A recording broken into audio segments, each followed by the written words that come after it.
Не го послужиле бидејќи носел влечки. Штипјанецот Пашиев вели дека бил дискриминиран и не му било дозволено да се напие кафе во угостителски објект во централното градско подрачје во Штип.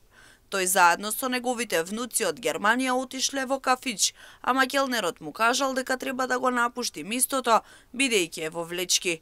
Се почувствував дискриминирано, вели тој, бидејќи имаше и други гости во објектот кои носеа влечки.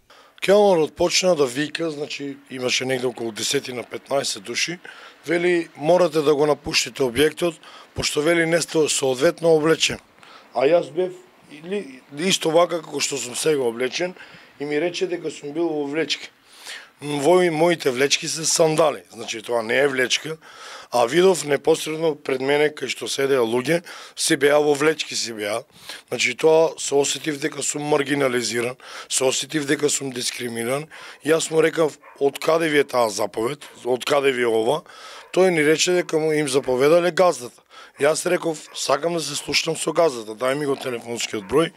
Тој рече газдата е на годишен одмор. Тоа кога го кажа тоа дека е на годишен одмор, јас тогаш реков ќе поведам според вас по постапка.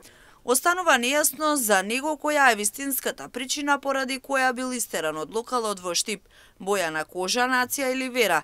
Вели непознато е што било пресудно тој и неговите внуци да не можат да се напијат кафе.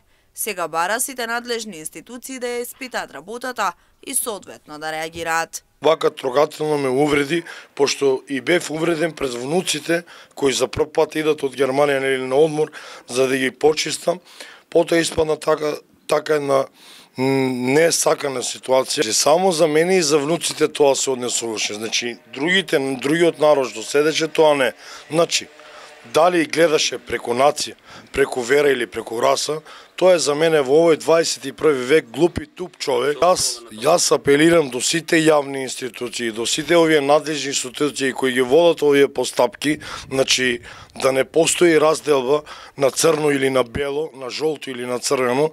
Сите сме створени од едно нешто, сите сме луѓе, сите сме од крв и месо.